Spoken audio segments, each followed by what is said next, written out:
ও মুসলিম তোমরা একজন আরেকজনের বাসায় প্রবেশ করতে পারবা না, অনুমতি নাই। নাই নাই ইচ্ছা করলে তুমি আজকে চেয়ারম্যান সাহেবের বাড়িতে ঢুকতে পারবা না, আবার ইচ্ছা করলে চেয়ারম্যান সাহেব তোমার বাড়িতে ঢুকতে পারবে না, পারমিশন নাই। লা তাদখুলু বুয়ুতান গায়রা বুয়ুতিকুম। একজন ইমানদার আর একজন ইমানদারের বাড়িতে, একজন মানুষ আরেকজন মানুষের বাড়িতে ঢুকতে হলে কিছু নিয়ম আছে না নাই? কি নিয়ম? হাত্তা তাস্তানিসু ওয়া তুসাল্লিমু আলা আহলিহা। আল্লাহু আকবার বলেন। এ বান্দা, যুবক, একজন মুমিন আর একজন মুমিনের বাড়িতে প্রবেশ করবে, নিয়ম হলো দুইটি। কয়টি বলেন? দুইটি নিয়ম আছে। দুইটি নিয়ম ফলো করে ঢুকতে হবে। কটা নিয়ম? দুইটা নিয়ম। এক নম্বর অনুমতি। এক নম্বর কি? অনুমতি। দুই নম্বর সালাম। কিন্তু এখানে অনুমতির কথা আল্লাহ পাক আগে নিয়ে আসছেন, সালামের কথা পরে নিয়ে আসছেন। কিন্তু আমলের ক্ষেত্রে যে ইয়া সালামটা আগে আসবে, অনুমতিটা পরে। সুবহানাল্লাহ। উলামায়ে কেরামরা বলেন, বড়রা বলেন, এ দুনিয়ার ইমানদার, তুমি যদি আজকে তোমার ইমাম সাহেবের বাড়িতে যদি যাও, বলো আসসালামু আলাইকুম ইয়া আহলাল বাইত, আমি কি আপনার বাড়িতে প্রবেশ করতে পারি? অনুমতি আছে নাকি বলেন? জবাব নাই। সঙ্গে সঙ্গে আবার সালাম দেন, আবার অনুমতি চান, কোনো জবাব নাই। আবার সালাম দেন, আবার অনুমতি চান, জবাব নাই। জবাব নাই। ফিরে আসেন, অনুমতি নাই, যাওয়ার অনুমতি নাই। বিশ্বনবী রাহমাতুল লিল আলামিন ফজরের নামাজ আদায় করার পর প্রত্যেকদিন ফজরের নামাজ আদায় করতেন। আপনার আমাদের মুসলিম ইমামের মতো বিশ্বনবী রাহমাতুল লিল আলামিন ফজর নামাজ পড়ে মুসল্লিদের দিকে তাকায়া বসে পড়তেন। বুখারী শরীফের রাওয়ায়াতে বিশ্বনবী বলেন, মুসল্লিদের দিকে, সাহাবায়ে কেরামের দিকে মুতাওয়াজ্জহ হইয়া, চেহারাটা ফিরাইয়া সাহাবায়ে কেরামদেরকে বলতেন, ও আমার সাহাবীরা, ও আমার বন্ধুরা, ও আমার সাথীরা, তোমরা কেমন আছো? সকল সাহাবায়ে কেরাম বলতেন আলহামদুলিল্লাহ। বিশ্বনবী বলতেন, ও সাহাবীরা বলো, তোমরা কি আজকে কোনো রকমের স্বপ্ন দেখেছো বা কোনো কিছু জানার প্রয়োজন আছে না? কি সাহাবায়ে কেরাম বলতেন, না না, আমাদের কোনো কিছু জানার নাই, কোনো কিছু প্রশ্নের কোনো প্রয়োজন নাই। তো বিশ্বনবী রাহমাতুল লিল আলামিন এমন একদিন ফজর নামাজের পর সাহাবায়ে কেরামদেরকে জিজ্ঞাসা করলেন, ও সাহাবীরা, তোমাদের কারো কোনো প্রশ্ন জানার আছে নাকি বলো? সাহাবায়ে কেরাম বললেন যে, না না পয়গম্বর, আমাদের কোনো প্রশ্ন জানার কোনো প্রয়োজন নাই। তো সাহাবায়ে কেরামদেরকে বিশ্বনবী বললেন, চলো চলো যাই, আমার একজন সাহাবীকে আমি দেখতে পাচ্ছি না, সে অথচ নামাজে আসলো, কিন্তু নামাজের পরে যে বসবে দেখতে পাচ্ছি। বলেন, একজন ইমাম সাহেব একটা মুসল্লিকে বারবার দেখে, বারবার দেখে, হঠাৎ করে নাই, নামাজ পড়তে দেখলো, অথচ নামাজ পড়ার পরে সালাম ফেরানোর পরে আর নাই। বিষয়টা কেমন লাগবে না? লাগবে কি না? খারাপ লাগবে, এটাই স্বাভাবিক। তো নবী আলাইহিস সালাম নামাজ পড়ে ফিরে দেখলেন যে সাহাবীটা নাই, সাহাবী নাই। ব্যাপারটা কি? তো হযরতে উসমান রে ডাকলেন, হযরতে আবু বকর রে ডাকলেন, হযরতে উমরে ফারুক রে ডাকলেন, সকল সাহাবায়ে কেরামদেরকে নিয়ে দাওয়াতে তাবলীগের নেশাব অনুযায়ী, আমরা যে দাওয়াতে তাবলীগের কাজ চলতেছে না সারা বিশ্বব্যাপী, হ্যাঁ, একজন জিম্মাদার মুতাকাল্লিম এবার সুন্দর লাইন ধরে যায়। তো বিশ্বনবী রাহমাতুল লিল আলামিন এবার লাইন ধরে ওই সাহাবীর বাসায় রওনা দিলেন। তো বিশ্বনবী রাহমাতুল লিল আলামিন ওই সাহাবীর বাড়ির দিকে রওনা দিলেন। রওনা দেওয়ার পরে খুব মনোযোগ দিয়ে শুনেন, আমার তেলাওয়াতকৃত আয়াত আর আমার আজকের বিষয়বস্তু, যে একজন মুসলিম আরেক মুসলমানের বাড়িতে কেমনে ঢুকবে, ঢুকার একটু নিয়ম আর পদ্ধতি আছে। হুট করে তো ইচ্ছা করলে একজন আরেকজনের বাড়িতে ঢুকার কোনো পারমিশন নাই, কোনো নিয়ম নাই। হাতটা কি একজন সন্তান তার মায়ের রুমে ঢুকবে বা তার বাবার রুমের ভিতরে ঢুকবে, এর পারমিশনও ইসলামে নাই, অনুমতি ছাড়া। আমি তো সন্তান, আমার বাবা মার রুমের ভিতরে তো আমি অনায়াসে ঢুকতে পারি, এর কোনো সমস্যা আছে? এ কথা কর না কেন? সমস্যা আছে? স্বাভাবিক বোধে তো কোনো সমস্যা নাই।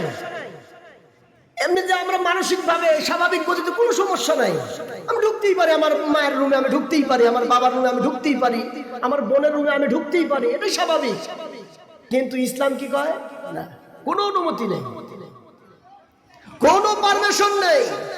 কিন্তু বর্তমান প্রেক্ষাপটের দিকে, বর্তমান সমাজ ব্যবস্থার দিকে তাকিয়ে দেখেন তো, এই বিষয়টাকে কেউ ফলো করে? কথা কয় না, ফলো করে? সমস্ত ফলো হলো হুজুরদের। কথা বোঝেন নাই? যত সমস্যা সব হুজুরের। হুজুররা দৌড় দিয়ে গেলেও সমস্যা, হেঁটে গেলেও সমস্যা, পেট ফুললেও সমস্যা, পেট না থাকলেও সমস্যা, শুধু সমস্যা হলে হুজুরের। কথা ঠিক না? কথা ঠিক না? আরে ভাই, হুজুরদের তো সমস্যা হবে, কারণ হলো হুজুররা হলো ঈমান ওয়ালাদের ঈমান বাঁচানোর কারিগর। আরে ভাই, আপনার আমার বাদাম খাওয়ার চলে ঈমান নিয়ে দৌড় দিবে, আপনি তো টের পাবেন না, এর পাহারাদারি করবে তো ইমামরা। কথা বুঝেন নাই? এই যে বাংলাদেশের পুরা বাংলাদেশ, এই বাংলাদেশের সমস্ত জায়গাগুলো দেখভাল করার জন্য তো একটা বাহিনী আছে। কথা কন না কে? বাহিনী আছে না, যাকে আমরা বিডিআর বলেছি। কথা ঠিক না? এদের কাজই হলো সীমান্ত পাহারা। এই সীমান্তে এরা পাহারাদারি করবে। এই সীমান্ত পাহারাদারি বাংলার জমিনে কিসের প্রয়োজন আছে? আরে ভাই, প্রয়োজন আছে, কারণ রাম আর বাম সাধ্যান্বিষী ব্যক্তিবর্গরা আমাদের বাংলার জমিনের মাটি নিয়ে সিনিয়র হুলিমিলি খেলবে। এই বাংলাদেশের জমিনের এক ফোঁটা রক্ত যুবকের শরীরে থাকতে দেওয়া হবে না, হবে না, হবে না।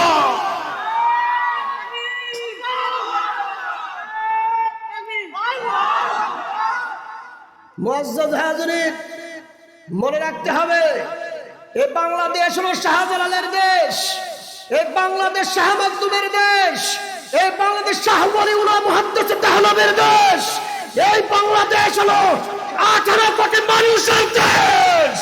এই দেশ নিয়ে যে খেলবে তার হাত ভেঙে দেওয়া হবে, তার হাত ভেঙে দেওয়া হবে।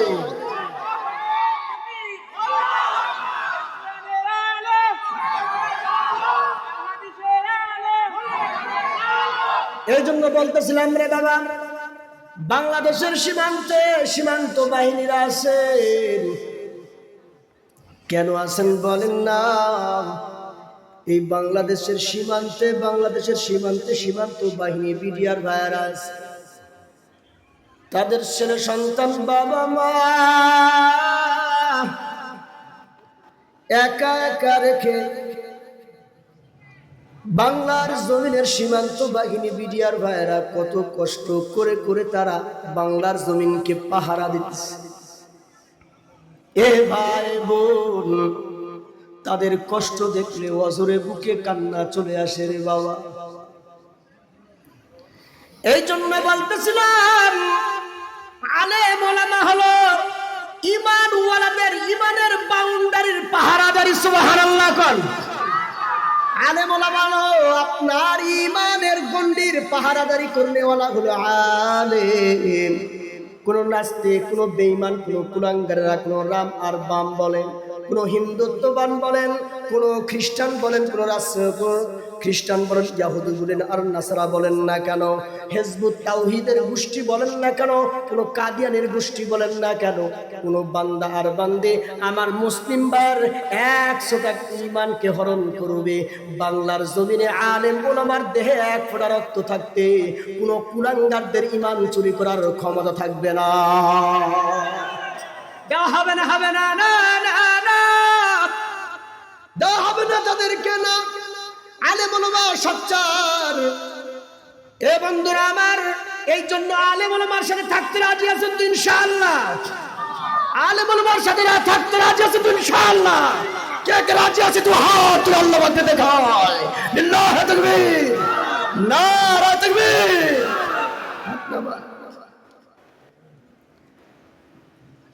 মুআজ্জাজ হাজুরিন, যেটা আপনাদেরকে বলতেছিলাম মনে আছে তো? বিশ্বনবী রাহমাতুল লিল আলামিন সাহাবীর বাড়ির দিকে রওনা দিয়ে দিয়েছেন রে বাবা। সাহাবায়ে কেরামের বাড়িতে গেলেন, যাওয়ার পরে সাহাবীর বাড়ির দরওয়াজার সামনে যখন পৌঁছে গেল, আল্লাহর নবী বিশ্বনবী রাহমাতুল লিল আলামিন নিজে একাই সালাম দিলেন, আসসালামু আলাইকুম ইয়া আহলাল বাইত। ঘরের ভিতর থেকে কোনো আওয়াজ আসে না, কোনো জবাব আসে না। আল্লাহর নবী আবার সালাম দিলেন, আসসালামু আলাইকুম ইয়া আহলাল বাইত। কোনো সালামের জবাব নাই। আবার সালাম দিলেন, আসসালামু আলাইকুম ইয়া আহলাল বাইত। কোনো প্রকারের সালামের জবাব যখন না পাইলেন, এখানে আপনাদেরকে আমি তেলাওয়াতকৃত আয়াতের বিষয়বস্তু আপনাদেরকে আমি বুঝাইবার চাই রে বাবা। বিশ্বনবী রাহমাতুল লিল আলামিন সালাম তিনবার দেওয়ার পরে আল্লাহর নবী কোনো জবাব যখন পাইলেন না, সঙ্গে সঙ্গে বিশ্বনবী সাহাবীর বাড়ি ত্যাগ করে আবার রওনা দিলেন নিজ উদ্দেশ্যে, গন্তব্যস্থলের দিকে চলে গেলেন। চলে যাইতে শুরু করলেন, কিছু দূর পর্যন্ত গেল না। যাওয়ার পরে পিছন দিক থেকে সালামের জবাব আসে, ওয়া আলাইকুমুস সালাম। বিশ্বনবী রাহমাতুল লিল আলামিন সালামের জবাব যখন শুনতে পাইল রে বাবা, আবার পিছন ফিরে বাড়ির দিকে রওনা দিয়ে দিলেন। আবার আসলেন, সাহাবীকে বললেন, রে বেটা, আমি তিনবার সালাম তোমার আমি জানাইলাম, কিন্তু তোমার বাড়ির থেকে কোনো সালামের জবাব আমি পাইলাম না, বিষয়টা কি জানবার চাই। সাহাবায়ে কেরামদের মধ্য থেকে সাহাবী বলতেছেন, ও নবী বিশ্বনবী রাহমাতুল লিল আলামিন, আপনার সালামের জবাব দেব না এটা তো কখনোই হতে পারে না। এমন দুঃসাহস আমি আবি তালহার ভিতরে নাই গো নবীজি, কিন্তু আমি একটি সমস্যায় জর্জরিত হওয়ার কারণে আপনার সালামের জবাব নবী গো আমি দিতে পারি নাই। বিশ্বনবী রাহমাতুল লিল আলামিন আবি তালহাকে বললেন, ও তালহা, বলো না তুমি কি কারণে আমার সালামের জবাব দিতে পারলা না? হযরতে আবি তালহা কয়, ও গো নবীজি, আপনি যখন সালাম দেন ওই মুহূর্তে আমার আহলিয়া, আমার বিবি নামাজের মুসাল্লায় নামাজ আদায় করতেছে গো পয়গম্বর। আর আমি আবি তালহা বাড়ির ভিতরে একটি গাঁটা করেছিলাম। ওই গাঁটার ভিতরে আমি উলঙ্গ অবস্থায় গাঁটার ভিতরে বসেছিলাম। এই জন্য গো নবী আমি আপনার সালামের জবাব দিতে পারি নাই, মাফ চাই, মাফ করিয়া দিবেন গো নবী।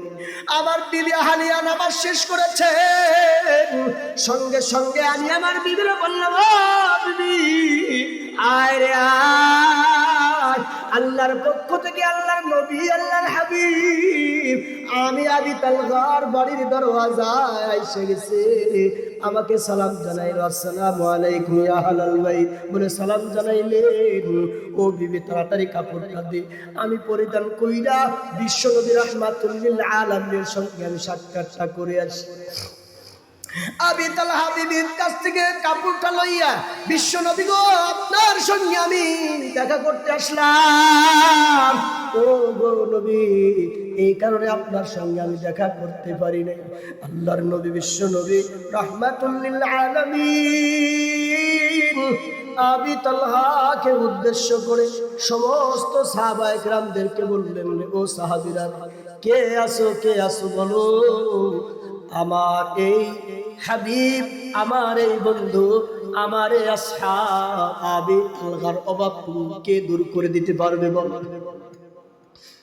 সমস্ত সাহাবায়ে কেরাম যারা আসছিলেন তাদের মধ্য থেকে একজন সাহাবী হাত তুলে বলতেছেন, ইয়া নবী আল্লাহ, ইয়া শফি আল্লাহ, যদি অনুমতি হয় আমি আবি তালহার এই অভাবকে দূর করে দিব গো পয়গম্বর। আল্লাহর নবী কয় রে যা যা যা যা, আমার এই আবি তালহার অভাবটুকু তুই দূর করে দে। এই জন্য মুআজ্জাল হাজিরিন, আল্লাহ রাব্বুল আলামিন কয় ইন্নাল্লাহা আশতারা মিনাল মুমিনিনা আনফুসাহুম ওয়া আমওয়ালাহুম বিআন্না লাহুমুল জান্নাহ। আল্লাহু আকবার বলেন। আল্লাহ রাব্বুল আলামিন বলতেছেন, ও দুনিয়ার ইমানদারেরা, তোমরা যদি জান্নাত চাও, তোমাদেরকে জান্নাত আমি আল্লাহ পাক দিয়ে দিব। মাত্র দুইটা কারণে, দুইটা আমলের বিনিময়ে আমি তোমাদেরকে জান্নাত দিয়ে দিব। এক নম্বর, তোমাদের জান কুরবানির মাধ্যমে আমি তোমাদেরকে জান্নাত দিয়ে দিব। দুই নম্বর, মাল কুরবানির মাধ্যম দিয়ে তোমাদেরকে আমি জান্নাত দিয়ে দিব রে। হযরতে উসমানে গনি রাদিয়াল্লাহু তাআলা আল্লাহর নবীকে বলেন, গো নবীজি, আমি উসমানের মাল আমি আবি তালহার জন্য কুরবানি করে দিলাম। সুবহানাল্লাহ, আর বলুন সুবহানাল্লাহ। হর গোড়ি মে এনে তুই আর হায় জুনা মাঙ্গে উসে তো বেজার है লা ইলাহা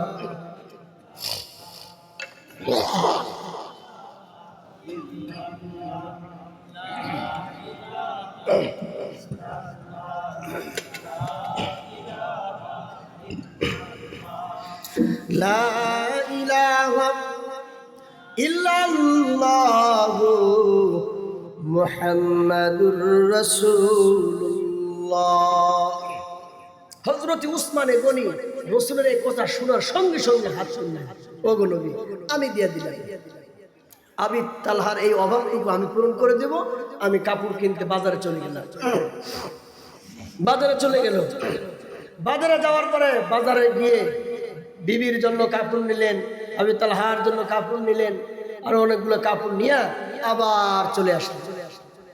আসার পরে বিশ্বনবী রাহমাতুল্লিল আলামিনের হাতে দিয়ে দিলেন। দেওয়ার পরে বলতেছি, ইয়া নবী আল্লাহ, এই যে নেন কাপড়, আবি তালহার জন্য আমি হাদিয়া দিয়ে দিলাম ফি সাবিলিল্লাহ। সুবহানাল্লাহ কইতেন না? আর ওদের সুবহানাল্লাহ। কাপড় চোপড় দেওয়ার পরে বিশ্বনবী রাহমাতুল্লিল আলামিন দোয়া করে যখন ফিরে চলে গেলেন, রওনা দিয়ে দিলেন আবি তালহারে বললেন, ও তালহা, বলো না আর কোনো তোমার সমস্যা আছে নাকি? না না না পয়গম্বর, আমার আর কোনো সমস্যা নাই। চলে গেলে। বলেন তো দেখি, বর্তমান জামানায় এমন কোন অভাবীওয়ালা ব্যক্তি আছে নাকি? আছে। কিন্তু দেখেন, মা বোনদের আলমারি খুললে কাপড়ের কিন্তু বাবা অভাব নাই। স্বামী বলল, এ বেটা, এ বউ, এ বিবি, তুমি এই কাপড় কই পাইলা? কয় আমার অমুক ভাই দিয়েছেন। কয় তোমার অমুক ভাই কাপড় দিল, তুমি এই কাপড়টা কই পাইলা? এরকম ঘটনা ঘটে কি কেন বলেন? কেন ঘটে? রসুলের সুন্নত আদর্শ আমাদের মাঝে না থাকার কারণে রে বাবা। আমি একজন নওজোয়ান যুবক, আমার বন্ধু বান্ধবের তো অভাব নাই, এটাই স্বাভাবিক। কিন্তু দেখেন, বন্ধু বান্ধবের ছল দিয়া আমার বাড়িতে আসলো। আমার বাড়িতে আসার পরে আমার বিবির সঙ্গে সম্পর্ক করে, এরকম আছে না নাই? আছে না নাই বলে? আমার সঙ্গে আসলো, আমি বাড়িতে সালাম দিয়া ঢুকলাম। বিশ্বনবী কয়, এ নওজোয়ান যুবক, এ মুসলমান, এই ইমানদারেরা, তোমরা যখন তোমার বাড়িতে ঢুকবা, বাড়িতে ঢোকার পরে তুমি বিবিরে সালাম দিবা, আসসালামু আলাইকুম ইয়া আহলাল বাইত বলে সালাম দিয়ে ঢুকবা। ঢুকার পর দরওয়াজা যিনি খুলে দিবেন, দরওয়াজা খুলতে পারে তোমার মেয়ে, দরওয়াজা খুলতে পারে তোমার সন্তান, দরওয়াজা খুলতে পারে তোমার আহলিয়া, দরওয়াজা খুলতে পারে তোমার আব্বাজান, দরওয়াজা খুলতে পারে আপনার আমার আম্মাজান, দরওয়াজা করতে পারে আপনার আমার নানি যান, কথা ঠিক না ঠিক না? এ বাবা এ ভাই বলেন তো দেখি, আল্লাহর রাসূল বলতেছেন দরওয়াজা যেই খুলুক না কেন তুমি সঙ্গে সঙ্গে তার সঙ্গে মুসাফাহা করবা। আল্লাহর নবী কয় রে বান্দা, জবান দ্বারা সালাম দিলা, আসসালামু আলাইকুম বলে সালাম দিলা, ওই পাশ থেকে জবান দ্বারা ওয়া আলাইকুম আসসালাম বলে জবাবটা দিলেন। আল্লাহর নবী কয় রে বান্দা, সালাম দিলি আর সালাম নিলি, এই দেওয়া আর নেওয়ার ভিতরে বান্দা তোর জিন্দেগির জবানের যত রকমের গুনাহ আছে আমি আল্লাহ সেকেন্ডের ভিতরে মাফ করিয়া দেই। সুবহানাল্লাহ। জবানের গুনাহ মাফ হয়ে গেলাম। আমি আপনি সালাম দিলাম, সালাম বিবিরে দিতে হবে, সালাম ছোটরে দিতে হবে, সালাম বয়স্কদেরকে দিতে হবে, সালাম সমবয়স্কদের সাথে দিতে হবে, যারা চিনি তারেও দিতে হবে, যারা চিনি না তাদেরকেও দিতে হবে। আমাদের বড়রা বলে ও বান্দা বান্দিরা আগে আগে সালাম দেব। সবাই বলেন আগে আগে সালাম দেব। আরো জোরে বলেন না বাবা, আগে আগে সালাম দেব। যাকেই দেখবো তাকেই দেব, যাকেই দেখবো তাকেই দেব, সহি শুদ্ধ সালাম দেব। বিশ্বনবী কয় রে বান্দা, সালাম দিতে দেরি হবে তো তোর জবানের গুনাহ মাফ হতে দেরি হবে না। আল্লাহর নবী কয় রে বান্দা, সালাম দিয়ে তুই বাড়ির ভিতরে ঢুকলি, সালাম দিয়ে তুই দোকান পারে ঢুকলি, সঙ্গে সঙ্গে তুই তার সঙ্গে দেখা করলি, মুসাফাহা করে ফেল।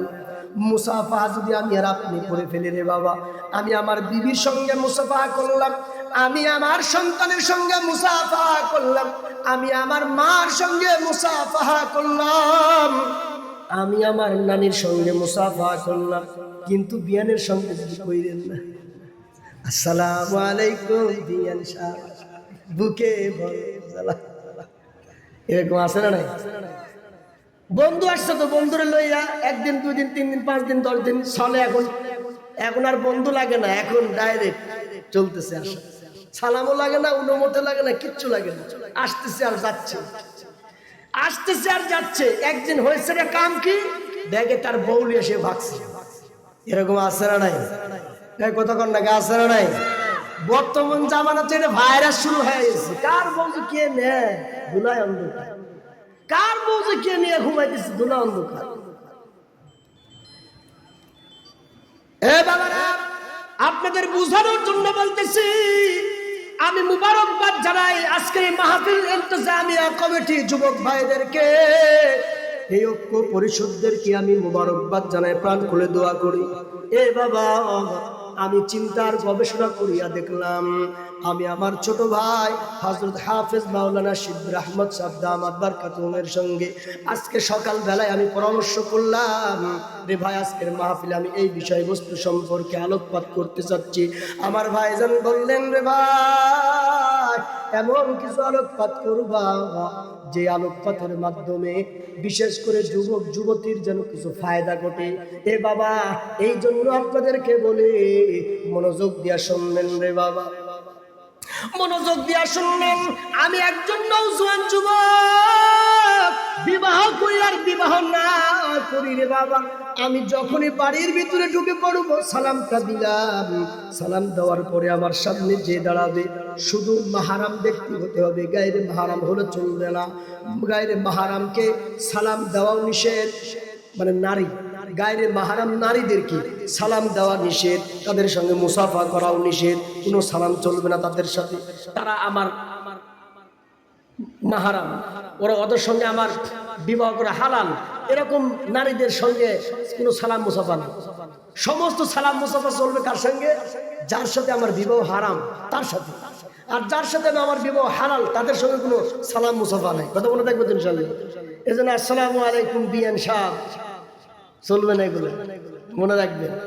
ঢুকলাম আমি, আমার সামনে আমার বিবি পড়লো, আবার আমার সামনে আমার আম্মাজান পড়লো, সালাম দিয়া মুসাফা করেন। বিশ্বনবী বলেন, সালাম দিয়া যখন মুসাফা করবা, আল্লাহ রসুল কয় রে বান্দা বান্দি, মুসাফা করার সঙ্গে সঙ্গে তোর হাতের ভিতরে যত গুনাহ আছে আমি আল্লাহ তাআলার সঙ্গে সঙ্গে মাফ করিয়া দে। বলেন আপনারা আমার হাতের গুনাহ আছে না নাই? ছোট না বড়?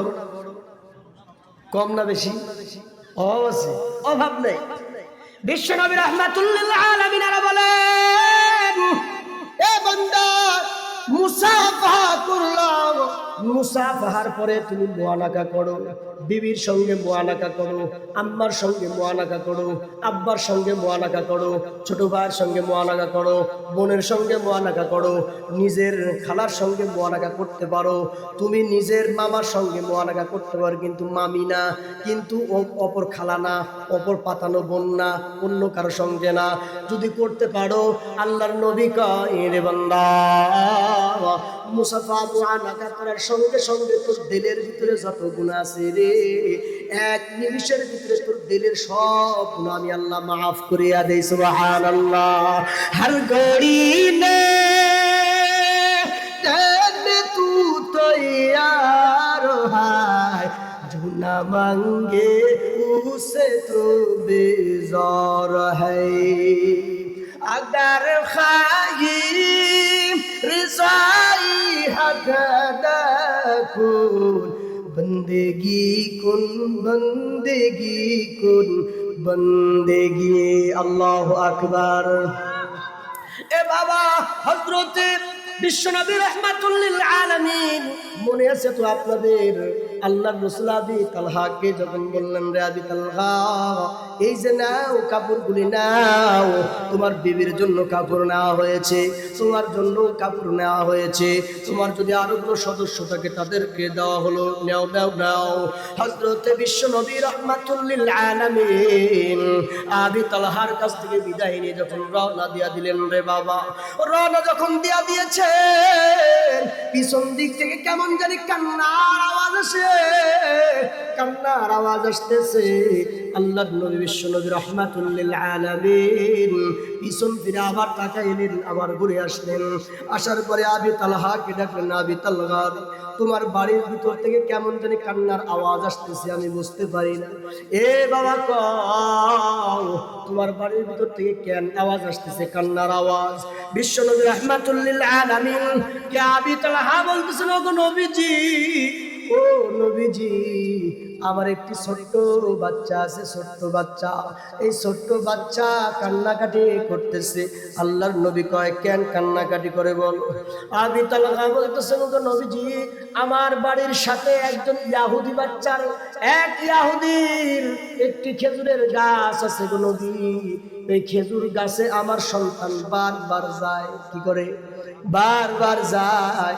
সকালবেলাও যায় খেজুর কুড়িয়ে খাবার জন্যে, দুপুর বেলাও যায় আমার বাচ্চা খেজুর কুড়িয়ে খাবার জন্যে, বৈকাল বেলাও যায় আমার বাচ্চা সেই খেজুর খাবার জন্যে। গো নবী, আমি আবি তালহা গরিব মানুষ, আমি আমার বিবিরে এক কাপড় নয়, উলঙ্গ অবস্থায় ওই গর্তের ভিতরে রাইখা একটা কাপড় পরিধান কইরা আমি আবি তালহা রুজির জন্যে জমিনের ভিতরে চলিয়া যাই। গো নবী, দুঃখের কথা কি বলবো নবী,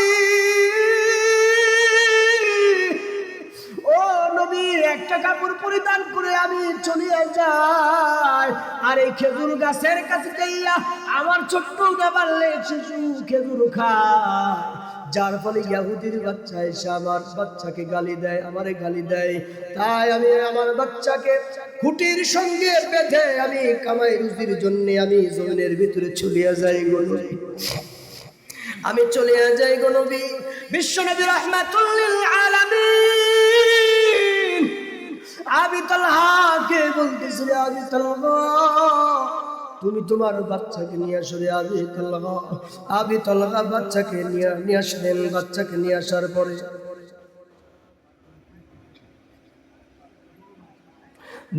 নিয়ে আসার পরে বিশ্বনবী রাহমাতুল্লিল আলামিন বাচ্চার জন্য দোয়া করলেন, আর আবি তালহাকে বললেন, রে আবি তালহা, তুমি কেন খুঁটির সঙ্গে বেঁধে রাখো বলো? আবি তালহা বিশ্বনবীকে বলতেছে, ওগো নবীজি, আমি আবি তালহাকে গালি দেয় আমার কিছুই মনে হয় না। ইহুদির বাচ্চা ইহুদি আমারে গালি দেয়, আমার কোনো মনে কিছু লাগে না। আমার আম্মা জানরে গালি দেয়, আমার কিছু মনে হয় না। আমার সন্তানরে গালি দেয়, আমার কিছু মনে হয় না। আমার বাবারে গালি দেয়, আমার কিছু যায় আসে না। আমাকে গালি দেয়, আমার কিছু মনে লাগে না। ওগো নবীজি, যখন সে কুলাঙ্গার ইহুদির বাচ্চা আমার রাসূলরে গালি দেয় আর আমার আল্লাহরে গালি দেয়, আমি আবি তালহার রক্তটা টকবক করে ওঠে গো নবী। আমি আর স্থির থাকতে পারি না।